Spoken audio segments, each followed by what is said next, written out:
এই নে খোড়া, আমার সব সম্পত্তি আমি তোর নামে লিখে দিলাম। তোমার সব সম্পত্তি খোড়া দাদার নামে লিখে দিলে মানে আমি তো তোমার ছেলে বাবা। না, তুই আমার ছেলে না। আমাকে বিয়ে করে তোর মায়ের এই খোড়া সন্তান হয়েছে বলে তোর মা আর একটা বিয়ে করে তোর জন্ম দিয়ে আমার কাছে ফেলে দিয়ে নিরুদ্দেশ হয়ে গেছে। ঠিক আছে, আমাদের বাবা আলাদা হলেও আমরা দুজন তো এক মায়ের পেটের ভাই বাবা। কে তোর বাবা? তোর বাবাকে খুঁজে সম্পত্তির ভাগ নিবি, যা। আমাকে ছেড়ে যেও না পাখি, তুমি দেখবে একদিন এই সব সম্পত্তির মালিক হব আমি। কি করে? তুমি ওই খোড়াকে বিয়ে করো। আরে পাখি, আমার কথাটা তো শোনো। বলো। তুমি খোড়াকে বিয়ে করে ওই বুড়োকে আর খোড়াকে বিষ খাইয়ে মেরে দাও, তারপর এই সমস্ত সম্পত্তির মালিক হবে তুমি, আর তুমি মানেই আমি। ভালো লাগে না।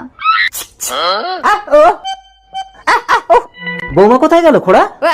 তুই তো আমার এই বিশাল সম্পত্তি সামলাতে পারবি না, তাই আমার সমস্ত সম্পত্তি আমি বৌমার নামে লিখে দিয়েছি। এই নে, বৌমা আসলে এই দলিলটা দিয়ে দিবি। বাহ পাখি, তোমাকে তো বউ সেজে দারুণ দেখাচ্ছে। কই বিষ এনেছো? দাও, আমি আর বেশিক্ষণ খরার বউ হয়ে থাকতে পারছি না রনি। এই নাও বিষ। বাবা, ও বৌমা, তোমার জন্য একটা উপহার আছে, ছেলের কাছে রেখে দিয়েছি, নিয়ে নিও। এই নিন বাবা, দুধটা খেয়ে নিন। কি উপহার দেখি? সমস্ত সম্পত্তি আমার নামে লিখে দিয়েছে বাবা।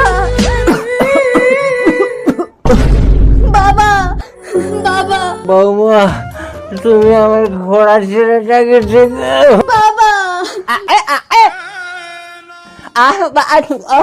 দুধটা খেয়ে নাও খোড়া দাদা। রনি, আমি তোমার মায়ের মতো দুটো বিয়ে করতে পারবো না।